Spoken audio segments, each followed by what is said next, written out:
We are now in another preview season because previews never end. I was going to make a video about this, but I decided just to take some time off from the constant perpetual hype to do something else, which was organise my office and sort out some Warhammer. That said, if you think the background looks a bit mundane, let me know. I haven't figured out exactly where to put my camera in the office with this new positioning. And also, if there was a slight reverberation or echo, that will improve as I fill up the new shelves in my office. Sorry about that. Anyway, some of you clicked on this video not to hear about my life update. So you want to know about Bloomburrow and the new cheap boosters for poor people. Wizards of the Coast have shown off these, the Bloomburrow Value Booster, which is a cheaper booster, although they haven't given us a price because the MSRP doesn't exist, so it's really up to the company selling them.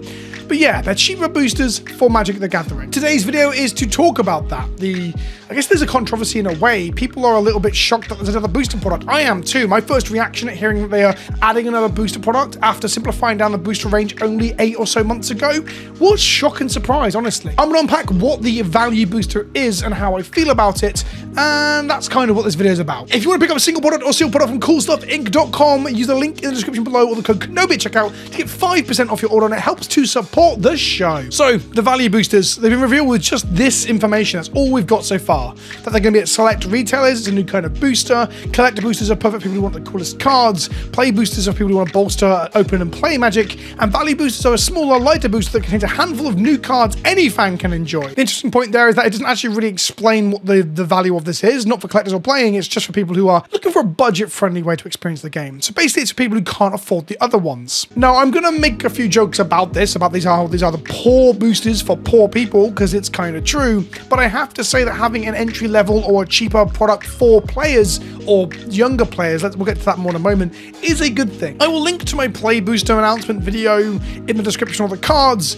In that video, I talked about how I was just getting frustrated with the growing price of entry for Magic the Gathering when compared to other card games. When you look at the boosters on a shelf in a game store, Magic looks very, very expensive compared to every other card game, because the base booster is the same price or more, and then we have collector boosters, and for a while we had set boosters. We have, well, I guess these will be the outlier, the thing that actually looks cheaper on store shelves. However, these appear to be a Walmart or Target style thing. We've seen this stuff before. 6-card boosters for Alara and M2011. These things showed up in Walmart and Target. They were 6-card boosters. They were gravity fed. They were cheaper, but not that much cheaper than normal booster, around $2.50 for 3, I think. If Reddit is to be believed, I couldn't find an official price on this. And these sort of went the way of the dinosaur quite quickly and didn't succeed. Interesting, right? We've already seen this product come about before, and it got shit canned. You've got to bear in mind, though, the industry has changed, the game has changed, the world has changed. Magic's a lot more popular now than it was during Alara Reborn sort of Conflux era, in the sense that we can get kids on board. It also strikes me as quite obvious that they've chosen to create a child-friendly, I'm using that word very loosely, we're going to come to whether it's predatory or not in a moment, but a child-friendly price point alongside art that looks like kids might be into it. The art of Bloomburrow is not Pokemon adjacent, I wouldn't say that, but it is very much family friendly, often gonna draw the eye of a child who finds otter wizards and cute rabbits, you know, enticing. This is a conscious decision. This is definitely aimed at a younger audience. What's in the booster then? Well, 3 commons, 2 uncommons, 1 wild card slot, which pisses me off because we have a wild card as a name and a term on Magic the Gathering Arena, so why use it here to make things more nebulous and confusing? Whatever, but 1 wild card slot of any rarity. So it could be a rare, but it could be an uncommon or a common. And then 1 card that may be a land, a traditional foil, or a special guest card. So the absolute ceiling here is getting a rare and a special guest card, which means you hit 2 rares. Bada bing, bada boom, you've bought a cheaper booster, and you've hit the absolute fucking jackpot. Truth be told, we don't know what the hit rate of the special guest cards are in the boosters, and I imagine they aren't very high. I'd even go as far as to imagine they may be low in the draft boosters, but that's just me guessing and throwing shit into the wind. I can't confirm that. And a wild card of any rarity. Right, so that means any rarity. Common, uncommon, rare. Does that mean it's equal likelihood to get any one of those? Which means you're 66.6% recurring, of course, likely not to get a rare. Again, I'm just saying that as the bog standard default mode. It could be better than that, or if we're honest, it could even be worse than that. The absolute flaw with these boosters, though, is that you get nothing. Or not true. You get 7 commons and uncommons, right? Not a rare, not a mythic, not a special guest card, but you get nothing of spice or flavor.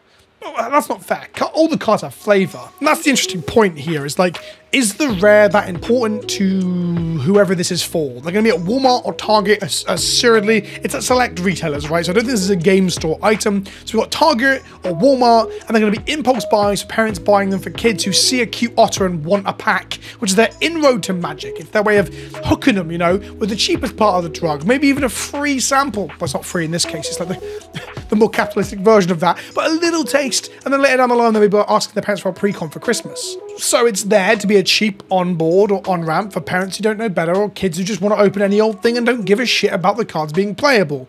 Sure. There's some problems with that logic though, right? For a start, there is a Pokemon equivalent of this with the trick-or-treat packs, for example. These are smaller packs that were sold at a smaller price point to allow people to put them in trick-or-treat bags. And I believe these are actually quite popular and as an item for, well, there's nothing in them and they're not scalped. That's one of the benefits of having this sort of thing where people aren't buying these up to resell them on eBay for more. But they are popular in terms of giving kids an easy open for Pokemon cards. Because younger kids just want to open packs and gain cards. The problem there is that Pokemon is primarily about collecting more so than playing, so opening some trick-or-treat packs to get more cards than trade with your friends or swap with your friends and put in a folder is a different experience to Magic, where collecting each of the Bloomburrow commons and uncommons is not going to be a focus unless Magic does some real good marketing to make it so. So if collecting isn't the point, it's just holding on to them, seeing them, playing with them. And this is another point that makes me a little bit frustrated with this product, is that rares aren't essential for players. But if you want kids who want to play with other kids at their store, at their kitchen table, at school, or wherever they're actually playing Magic, at an after-school club or whatever, if they've all got pre-cons, which, let's be honest, that is the entry mode for Magic now, is someone buys a Commander pre-con, right? No one buys a few boosters and builds a 60-card deck. That just isn't the way Magic is engaged with at the lowest level, the entry level, should I say, not lowest. That sounds like a valid judgment. It's not. But it's pre-cons, right? So if you buy 7 commons and uncommons from the latest set, there's a very high likelihood that none of those cards are even good enough to go in your deck. There, of course, are commons and uncommons from the latest sets that are playable. I don't think that these cards are unplayable. There's obviously powerful cards in those slots, but the likelihood, the largest percentage of which just aren't. They will just pale in comparison to anything that's already in your pre-con or has gone into your pre-con from your upgrades of cracking them from boosters or bundles or trading with people. And putting commons and uncommons in your folder ain't going to give you trade fodder either. As a kid, I wanted to put rares into, well, as a kid, I had rares in a box wrapped with elastic band. But as I got a bit older and I got a folder, I tried to complete Future Sight because I was a weirdo. I was like the only person I knew who was trying to complete an entire Magic set and not a Pokemon set in my school. And the other point was looking to get rares to trade with other people for other rares. It used to be a one-for-one thing. And then, you know, after I attended the event and drafted and found out cards are worth money, it was a value thing. We're probably lower down the rung of experience than the value thing, but at the same time, it's kind of uncommon that people will want to trade their high-powered rare dragons and demons for commons and uncommons from the latest set. Of course, if you're really, really new to Magic, you don't even understand the rarity and you might do this, but you'll feel bad later for doing it. What I'm getting at is that I don't think this creates an environment that feels rewarding or fulfilling or really even transitions into the wider game as we understand it as entrenched players or store regulars. And the idea that a child can pay their pocket money into this and open nothing but commons and uncommons that they won't play and won't be able to trade with, it sounds to me like they're basically gambling on nothing. Booster packs are all gambling to an extent. Certain companies don't want you to say that, especially Wizards of the Coast, but it is true. And I don't say it as a way to gotcha people. I just think it's an inherent element of randomization, and it's not necessarily truly bad. I don't believe gambling is the evil that people say it is. That's a whole thing I can unpack more. I won't. But okay, I'll unpack it a little bit. What I'm saying is a little bit of gambling does not hurt. Of course, there are people who can get addicted, and of course, it's not good for certain.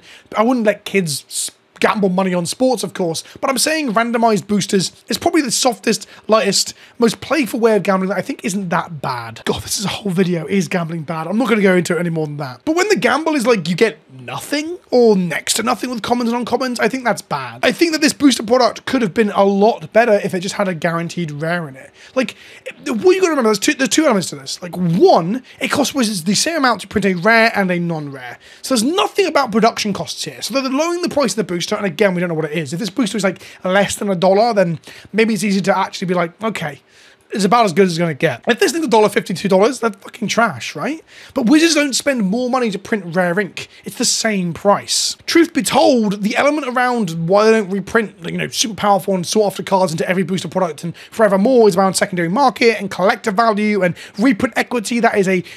If you have valuable reprints that people want and will chase, it gives them a tool to sell you packs further down the line. because it gives those packs a unique selling point that people like you and I want to buy and open. That's the reason they don't use up this reprint equity. But when it comes to a draftable standard set where the average rare price is sub $1 anyway, why not just stick them into the pack so people can get hold of playable and powerful and evocative things in their fucking value boosters? I saw someone always make this point on Twitter that like kids don't remember their commons and uncommons from when they first started playing. They remember their rares. And I don't necessarily agree with that, and that's the kind of the counterpoint to what I'm saying right now. I remember the Trollkian Guard, I always get the name slightly wrong, but this guy in the armor with the pistol from Portal. And I remember the Night Stalkers. And I remember the texture and the flavor of the set created by commons and uncommons. And then, on top of all of that, there were the rares. Cards that had a mysterious gold set symbol that were meant to be better than the other cards.